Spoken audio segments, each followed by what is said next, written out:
And welcome to the Menopause Research and Education Fund's second Menopause Mastermind interview.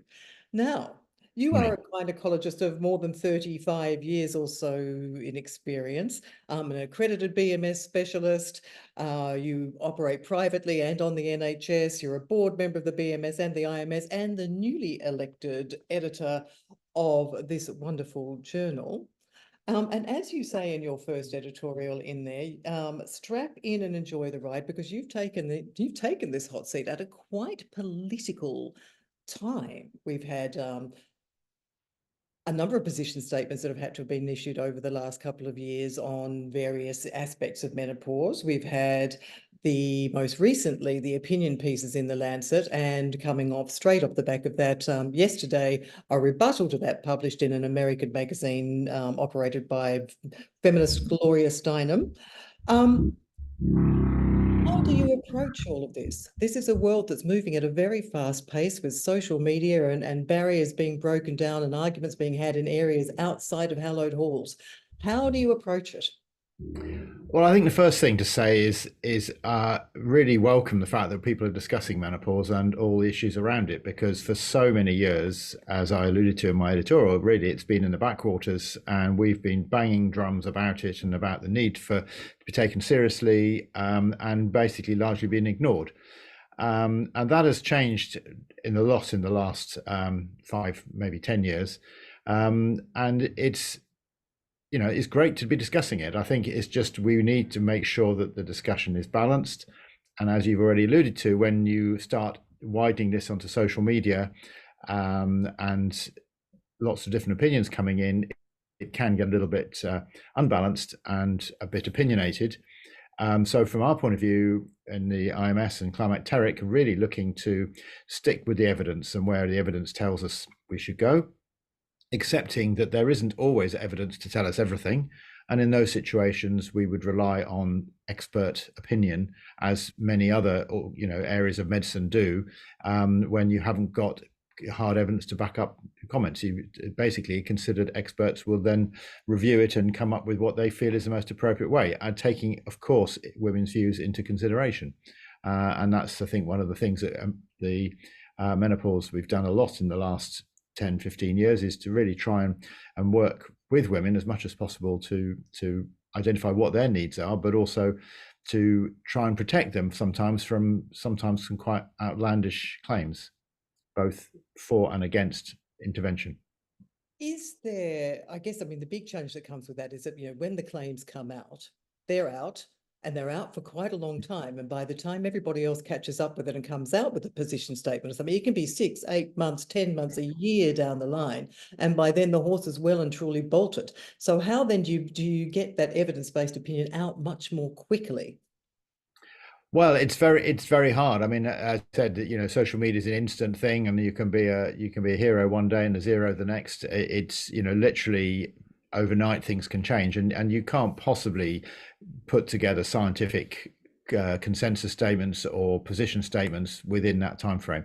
There is an awful lot of information already out there, and I think often we'd refer back to things that have been published previously, which actually are more or less the same comments that have been previously done. These issues are coming round and round. It's not like it's the first time that anyone's mentioned most of this stuff. It's usually an issue that's been discussed previously. It's just that it's moved on for whatever reason.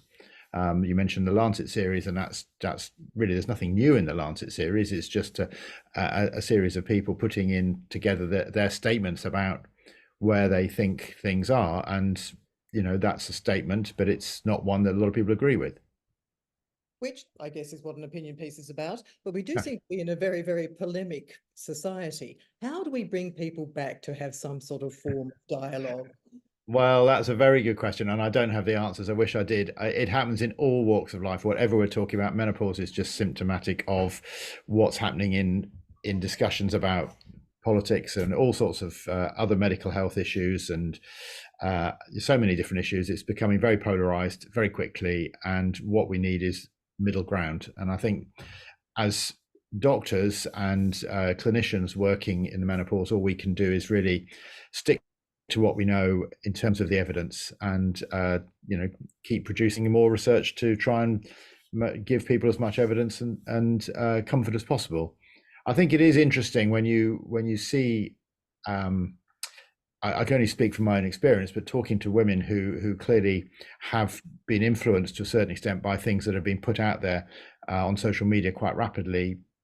One minute they're very asking for things that seem a bit unreasonable in the clinics, but then you see them 6 months later, and actually they've actually sort of moderated their opinions. They realise that actually that wasn't necessarily the right thing to do. So I think educating women is probably the most important thing of all, and making them aware that just because they've read something in an article somewhere or on a website or in a blog, that that's just somebody's opinion. It's not fact, and that there are multiple ways to review, to look at things. So I think it's just about giving women the space to educate themselves and to guide them into the right direction, to look at the right information. Yeah, one of the main places where a lot of that information is traded are social media private groups, many of which are often unmoderated, and the advice that's given in them is literally, well, I do this and I do that.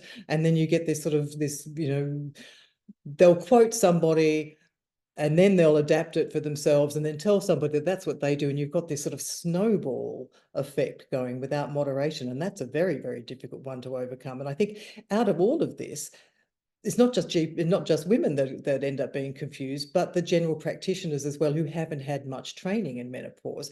How do we reduce the confusion that they're faced with when they've got polarized views saying you're over medicalized, don't give them this, just tell them that's all in their head and it's CBT and we'll help them. And then the other side going, no, we've only got 15% of people on medication, and we know that X number percentage of them, 30 or so, will have at least severe symptoms, so we're still way off being over medicalized. How do you get that message to GPs of what's pretty much in the NICE guidelines, really?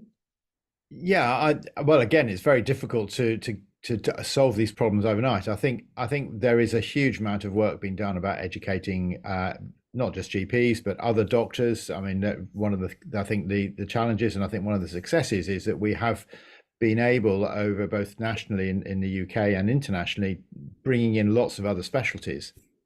And it's not just GPs who see these patients. It might be a cardiovascular doctor, it might be a mental health doctor, an endocrinologist or rheumatologist, other doctors who will come across it, make them aware as well that actually sometimes women who are presenting to them may actually have menopausal symptoms as possibly even the main cause of their problem, or certainly as a partial cause. So it's a lot of education. I think that is a huge challenge, but it starts at medical school, and that has changed a lot in the last 10 years. Really, I think there's a lot more education about menopause in medical school than there used to be.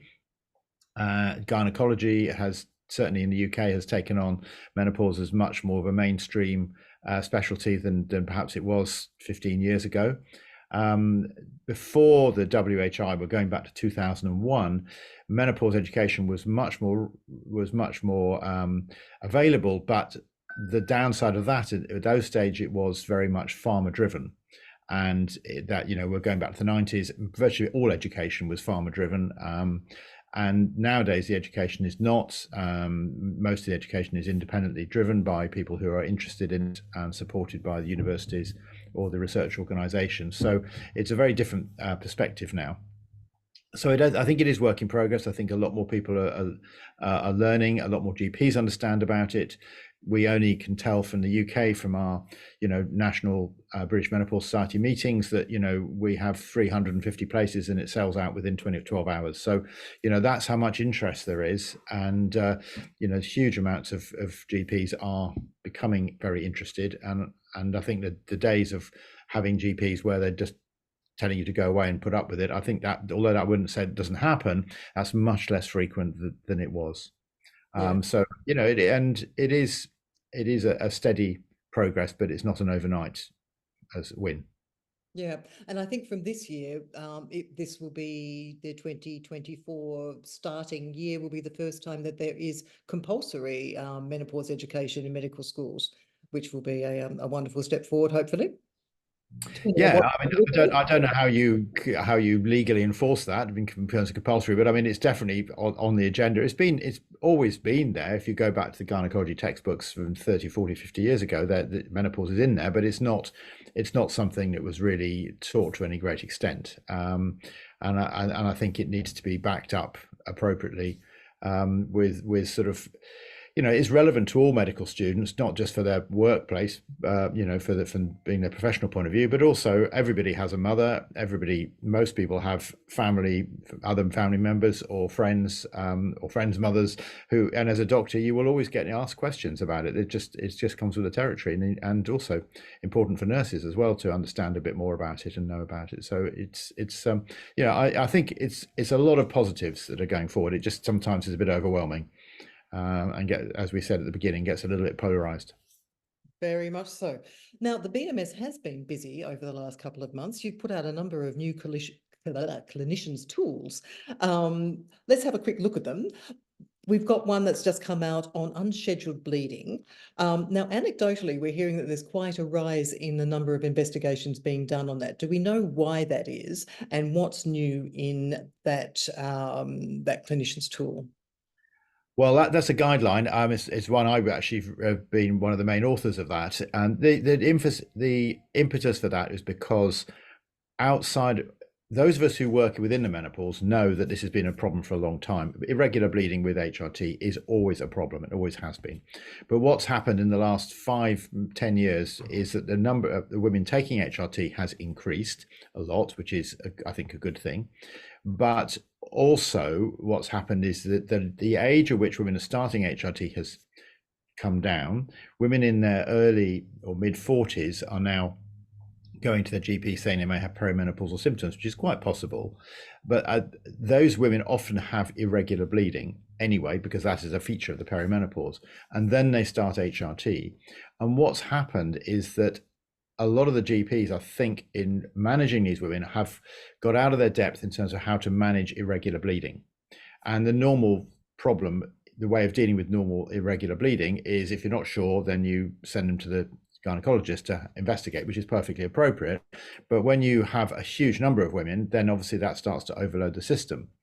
And because of the association with menopause and what we call postmenopausal bleeding, which is a separate thing, but is bleeding after the menopause and is a risk factor for cancer, the whole thing has got slightly confused.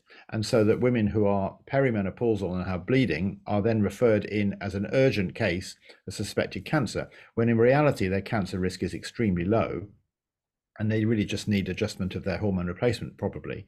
So this guideline was really established because there was all the services, I mean, nothing to do with menopause specifically, but all the gynecology services across the country were saying they could no longer meet their cancer waiting times because their services were flooded, literally, by women who were coming in with irregular bleeding on HRT. So we needed some guideline, which is not just for menopause, but for all primary care and gynecologists, to rationalize and prioritize which women should be seen urgently and which women don't need to be seen at all. And so the guideline is really trying to say, well, first of all, make sure the dose of hormone replacement therapy is appropriate. Secondly, adjust, if there's no other risk factors, look at adjusting the dose in primary care and seeing if adjusting the dose or type of HRT will make a difference. And then you can send them for a scan. And only then, if the scan is abnormal, or if there's other risk factors, would you then need to go into the hospital. So it's trying to keep women in primary care and avoid them going to the hospital, and help the GPs manage this in primary care without having to overload the system. And so someone who does present with suspected cancer can then be seen appropriately. And what's different, just in terms quickly, so that for the doctors who are watching, what's the different protocol that they'd be following then? Well, the protocol will be, first of all, assess the risk factors. So if there's someone who's got high risk of endometrial cancer, particularly things like high BMI, then obviously you would be thinking risk of cancer is high, and therefore they probably need urgent referral in. On the other hand, if they're not, which most women won't be, then looking at the HRT they're on and adjusting that is probably the first step to do, because quite often women are on inadequate dose of progesterone, or they could benefit from adding in more progesterone. And then if they are still having problem, then you can organise an ultrasound, which ideally the recommendation is done in primary care. And only then, if the abnormality if the scan is abnormal, do they need to refer in. Now, there's a lot of logistics that's got to come with that, and that will vary a lot from area to area. Some places are already very well set up for this. Some have really very little services, but the guideline is there as a tool to help local services, build their service around what they need to do. And we think it will reduce the number of women being referred in as an urgent pathway. We had a menopause education day yesterday, and we ran through some of these changes. And some of the questions that came out were what about women with progesterone intolerance? If we're asking them to take more, how do we cope with them? Well, that's a difficult one. Progesterone intolerance is a big problem, and we see a lot of women with that. And I think it is a question of juggling it. I think you need to let the women know that the dose of progesterone they should be on, and to try different ways of different progesterones to see which one would work best for them. Occasionally we get to situations where progesterone really is intolerant, and therefore they have to be managed without progesterone.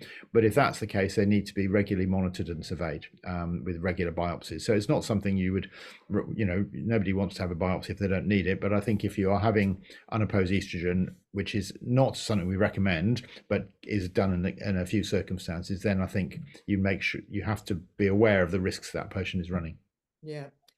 The other new set of guidelines you've got out are on heart health and hearts after having had a heart attack. Yeah. Why was that one needed, and what's new in that?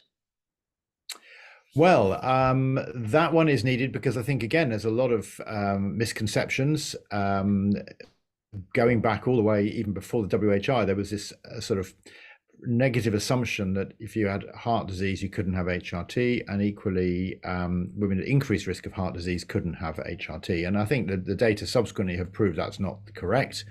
There's a separate discussion about whether HRT is protective, but I think the message really for this is that women who are unfortunate enough to have a combination of menopause symptoms and a heart attack should not be denied HRT simply because they've had a heart attack.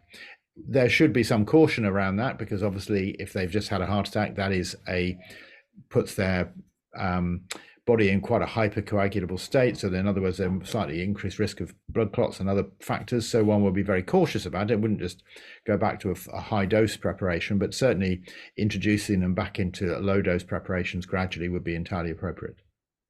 It's trying to reassure people, really.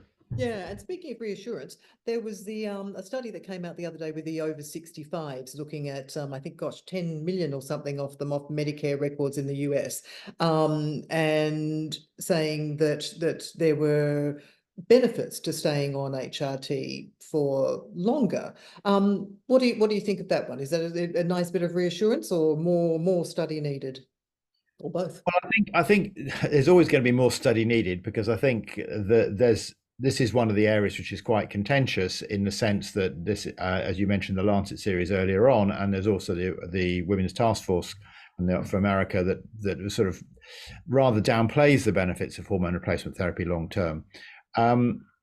I think it's about individualizing, and I don't think one can say blandly that every woman should be on HRT to prevent cardiovascular disease or osteoporosis, but for women who have individual risk factors, it's something they need to consider. And so particularly for women who've gone through early menopause or premature menopause, then the benefits of taking hormone replacement therapy to reduce their risk of those things is really very strong. But for the average woman, if there is such a thing, in her mid-50s, who's going through the menopause and she's not got any cardiovascular disease risk factors, then I don't think one can really say that taking hormone replacement therapy is going to make a huge difference to their outcome. Blood pressure, weight, smoking, all the other things are probably more important than that. And so I think it's useful to know that that's a positive, of taking hormone treatment, but I don't think it's the overriding reason to do it. And the problem is that we don't know, if you do that approach, how long you have to take it for. And then if you do take it long term, which is really what you're probably going to have to do, you then have to factor in the risk factors associated with taking HRT for long term. And therefore, it's not a clear-cut argument. I think if women are symptomatic, that's very different, because you're getting a clear benefit from the symptoms. Yeah, not a clear-cut argument. I think that is the crux of it, really, isn't it? It's such a complicated area. Now, you started off in gynecology initially, and then sort of made your way to the menopause side. What was it this complexity that attracted you to it, or what was it that made menopause so interesting for you? Well, like most things in life, it just happens. Things just suddenly appear in front of you, and you just take the opportunity. I've done obstetrics and gynecology since a long time, and I've always menopause has been a small part of my my daily practice, but in terms of my academic interests, it's always been a big part. Normally I would only be doing menopause one session a week in terms of my clinical work. It's changed a bit in the last few years, but that would be everything else. I'd be doing general gynae and obstetrics. So menopause was just a special interest, but I've evolved that over the years. The reason I became interested in it really was, quite frankly, because it was so rewarding. And again, we're casting back to the late 1980s. Early 1990s, and at that stage, women really were struggling to get hormone replacement therapy. There was no, it wasn't just that one GP would and one GP wouldn't. It was whole swathes of the country were very against it, and you would get women who were desperate, and they were coming in to see us in clinics, and we were giving them hormone, and they came back absolutely transformed, and it was a very rewarding area to be in, and I was obviously very privileged to be doing some research in that time with some wonderful world leading researchers, and got exposed to all the sort of science and all the conflicts and controversies behind it, and it's been fascinating. Do you think now, when the WHI came out, and that was obviously very controversial, and the point we're at now, which one was more political, or are they equally political? Well, they're equally political in their own way. I think, as you've already said, that the politics has changed a lot, because when the WHI came out, I mean, it was 2001, so social media didn't really exist. All we knew about was that there was a press release, which is embargoed till midnight, that the next day something was going to be appearing, and the next morning on the Radio 4 program, it was sort of headline statements and the front page of all the newspapers, and really most people woke up to that nowadays, and the discussions were all through the main media, if you like, in that sense. And now it's completely different. It's chaos, really, to be honest with you. There is no control, and that's the same for anything. If any story now is nobody has control over it. It's just out there, and once it's out there, it gets a life of its own, some of which is going completely down rabbit holes, another is very valid. Difficult one. Genitourinary syndrome of menopause. This is one of my favorite topics, and one that you've done an awful lot of work over the years. Is this something that we still just don't take seriously enough? It's sort of like, oh, it's a little bit of dryness, it's nothing really. Should we be taking this much more seriously?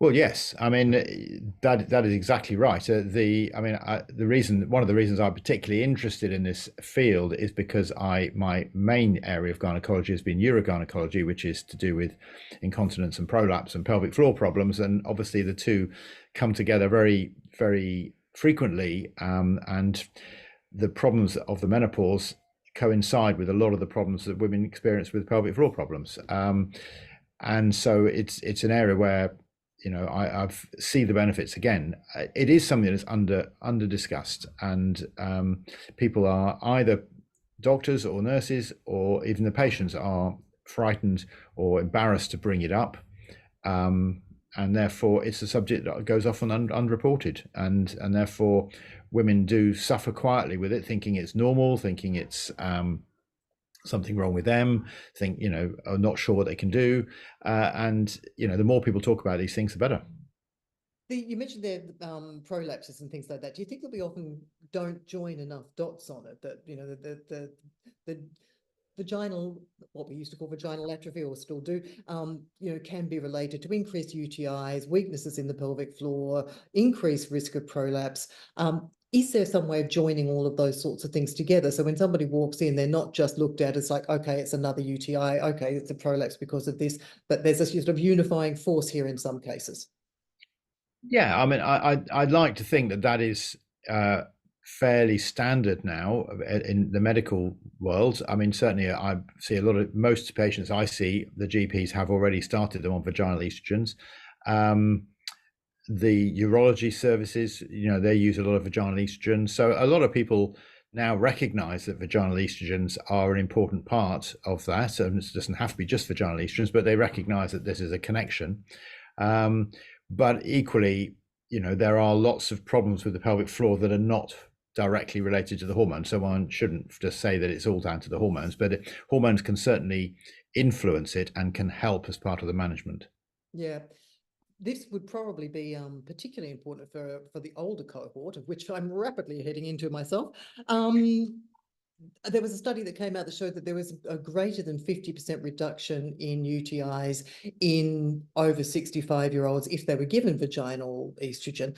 Is this something that we need to think about a lot more in terms of reducing the risk of sepsis and infections in older people, and that repeated use of antibiotics?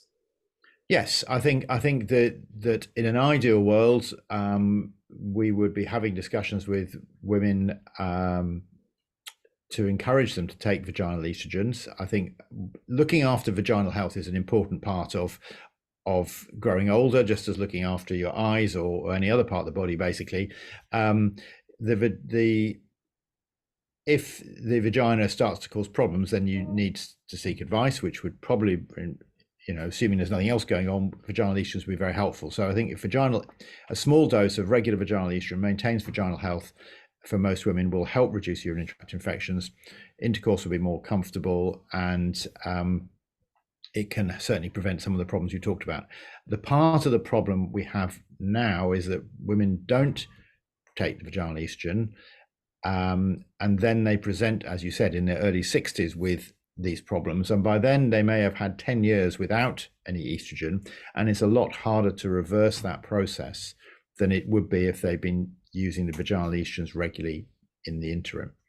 And part of the concern around that is vaginal estrogens have always been, and still are by many people, sort of considered as part of HRT, and therefore all the risks of HRT apply to vaginal estrogens. And in reality, they are a completely separate product. They are not absorbed to any great extent, and therefore they are very safe to use. And they don't, although the BNF still has all the risks of estrogen associated with them, there is no risk of breast cancer associated with the use of vaginal estrogens or blood clots. And indeed, as you will know, the MHRA have approved vaginal estrogens to be used over the counter. So, there is. Do you think? Because there's quite a lot of argument for people saying that, every woman at the age of 40 should be handed a cream, an estriol cream, prevention being better than cure, and off you go. Yeah, I don't subscribe to that. I think the danger when you do things like that is it trivializes it, and actually people don't take it seriously, and also people misuse it. And certainly in the earlier days of hormone replacement therapy, and we go back to the bleeding bit, is what I would hear frequently is women say, well, I tried HRT but didn't get on with it, and you never got any more out of them than that. You said, oh, I started bleeding, or I stopped, my GP said I had to stop it because I was bleeding, or that. So if it becomes so commonplace, then actually people don't take it seriously and don't realize why they're taking it, and therefore they don't see the incentive to carrying on with it. So I think it's something that is more. I mean, not everybody needs to be on it, but I think women need to be conscious of their vaginal health, and certainly consider taking it as part of looking after themselves. Yeah. Now, speaking of vaginal health, there are a bunch of new technologies that have emerged over the last few years: radio frequency, laser, ultrasounds, for vaginal rejuvenation, as in the aesthetic world it's generally called. What do we know about them so far in terms of improving people's sexual function? And they're often claimed to improve bladders, bladder leakage, and SUI as well. What do we know about them so far? Well, I think one is cautiously interpreting the data. I think the danger with any new technology is that there will be people who adapt it very quickly and start to use it without getting the appropriate evidence to back it up. Now, I think in some, it's a bit of both in this one. In some situations, there are some really good researchers who are doing a lot of work in trying to assess this, and I think there is certainly some mileage in this as a potential modality to helping some women. And there's some good studies going on, and they have had mixed results, with some showing a benefit and some showing no benefit. The problem is, as with other things, is that there are other people who've just taken this technology and run with it without really waiting for the evidence. And I would say probably everywhere in the world, it is a private treatment. It's expensive, and we know of sort of skincare clinics, aesthetic clinics, even non-medical clinics that are using these lasers and claiming that they do this, that, and the other, and using them. And I think that's very dangerous, because we don't know what the safety profile is these long term. Essentially what you're doing is destroying a layer of tissue in the vagina and encouraging it to regrow quickly, and that can work very well, but equally that you can understand that could go badly wrong. And I think there needs to be much more control over what is a standardized treatment and who these should be for. And again, it's very hard for regulators to stop individuals setting out and doing things and claiming things that aren't true. The evidence for improvement of urinary incontinence, for instance, is really very limited, and it depends on the type of urinary incontinence, not all types. But anyone should recommend physiotherapy first as a first line. Yeah. And again, we see time and time again that that's not happening. It's, if you're someone who runs a clinic which sells the laser, then basically you're going to sell the laser. You're not going to do something else. And the control of that is very difficult. I mean, I think in the UK, we've got much stronger professional and governance controls than many countries have, but that doesn't mean to say it's not happening. No, So I'm very cautious, basically. I spoke at a conference a couple of year or so ago about this, and did some research beforehand. And literally, I can buy a laser device from China for about £8,000, set up in a local hairdresser's up the road, call myself Fifi's Fabulous Fannies, and start lasering people, and nobody will be able to stop me, which is extraordinary. But on top of that, we now have a situation where you can buy these for home use. Surely there needs to be some regulation on that. Oh, I completely agree. Yes, I would completely agree with you, and I suspect there will become eventually. But it'll, as often is the case, the regulators are often way behind the curve, and it's not until something bad happens that somebody raises it, and then they have to introduce things. I mean, it's totally irresponsible to me to be doing something like that. I think it's unproven and potentially dangerous, so I wouldn't support it at all. Yeah. You have many challenges ahead of you as well in the as you head into this. And one of the ones that you mentioned in your editorial here was also the challenge of sort of, I guess, leveling up globally. What would you like to see happen there to make menopause services around the world more equitable and accessible?